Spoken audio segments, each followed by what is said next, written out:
కాలం నాటి రెసిపీ కానీ టేస్ట్ మాత్రం భలే ఉంటుంది. తప్పకుండా ట్రై చేయండి. ఇంట్లో ఎలాంటి కూరగాయలు లేనప్పుడు జస్ట్ ఒక్క టమాటో ఉంటే చాలండి. పప్పుచారుని చాలా టేస్టీగా ప్రిపేర్ చేసుకోవచ్చు. ఇది వేడివేడి అన్నంలో నెయ్యి వేసుకుని తిని చూడండి ఎంత అద్భుతంగా ఉంటుందో. ఇక లేట్ చేయకుండా ప్రాసెస్ అంటే చూసేద్దాం. అలాగే వీడియో కనుక నచ్చితే ప్లీజ్ లైక్ చేయండి. ఛానల్ని అయితే సబ్స్క్రైబ్ చేసుకోండి. ఈ ప్రాసెస్ కోసం ఫస్ట్ ముందుగా కందిపప్పు తీసుకుంటున్నానండి. ఒక 50 గ్రాముల వరకు ఉంటాయి.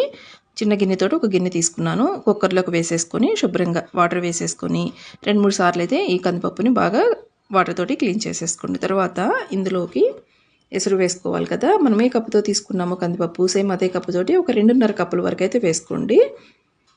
ఇలాగ కందిపప్పులోకి వాటర్ వేసేసుకున్న తర్వాత మీకు టైం ఉంటే ఒక 10 నిమిషాల పాటు నానబెట్టుకోండి. లేదు అంటే కుక్కర్కి విజిల్ పెట్టేసి లో టు మీడియం ఫ్లేమ్లో ఒక్క 4 విజిల్స్ వస్తే పప్పు చక్కగా ఉడుకుతుందండి. అలాగే పప్పు నానబెట్టుకునే టైంలోనే ఈ విధంగా చింతపండును కూడా నానబెట్టేసుకోండి. చింతపండు అయితే ఇక్కడ చూస్తున్నారు కదా, మనకి నిమ్మకాయ సైజు ఉంటుంది కదండి. మనకి మీడియం సైజు నిమ్మకాయ ఎంత సైజు అయితే సరిపోతుంది మనం తీసుకున్న కందిపప్పు క్వాంటిటీకి. చింతపండును కూడా ఒకసారి క్లీన్ చేసుకొని వాటర్ వేసుకొని నానబెట్టేసుకోండి. మనకి ఒక 4 విజిల్స్ వచ్చిన తర్వాత చూడండి కందిపప్పు మనకి చక్కగా సాఫ్ట్గా ఉడికిపోయిందండి పప్పు. ఇప్పుడు మ్యాషర్తో కానీ లేదు అంటే పప్పు గుత్తితో కానీ ఈ విధంగా సాఫ్ట్గా మెదుపుకోండి. ఇలాగ పప్పును బాగా ఎనుపుకున్న తర్వాత నేనైతే ఫస్ట్ ఒక గ్లాస్ వరకు వాటర్ వేసుకుంటున్నానండి ఆ మ్యాషర్కున్న పప్పు అంతా రావడానికి కోసము. ఇప్పుడు ఇందులోకి ఉల్లిపాయలు వేసుకోవాలి. ఉల్లిపాయని అయితే కొంచెం పెద్దగానే కట్ చేసుకోండి.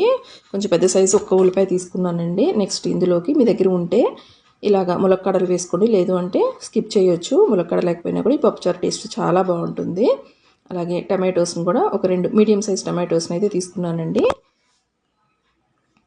నెక్స్ట్ ఇందులోకి పచ్చిమిర్చిలు కొంచెం ఎక్కువ వేసుకుంటే పప్పుచారు టేస్ట్ బాగుంటుందండి.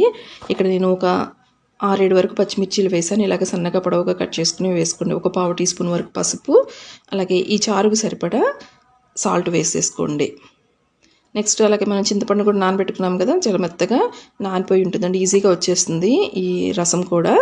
ఇలాగ చింతపండు మొత్తాన్ని కూడా చక్కగా పిండేసేసుకొని ఇలాగ రసం కూడా వేసేసుకోండి.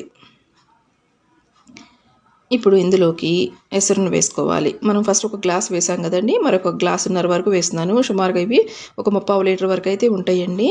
మనకి ఒక 20 నిమిషాల పాటు అలాగా మనకి కాగుతాయి కదా ఈ చారు. కొంచెం మనకి చిక్కపడతాయి. ఫస్ట్ కొంచెం లూజ్గానే ఉంటుందండి. ఇలాగా మీడియం ఫ్లేమ్లో పెట్టుకొని ఇలాగ వంపుగా మూత పెట్టేసుకొని మనకి వేసిన ఈ ములక్కాడ సాఫ్ట్గా ఉడికేంత వరకు అయితే వీటిని మరిగించుకోవాలి. మీరు ఇన్ కేసు వేయలేదనుకోండి ఈ ములక్కాడ ఒక 20 నిమిషాల పాటు అలాగా ఉడికించుకుంటే సరిపోతుంది. ఇప్పుడు లాస్ట్లో స్టవ్ ఆఫ్ చేసే ముందు ఈ విధంగా 1.5 టీ స్పూన్ వరకు అయితే కారపొడి వేసుకుంటున్నాను.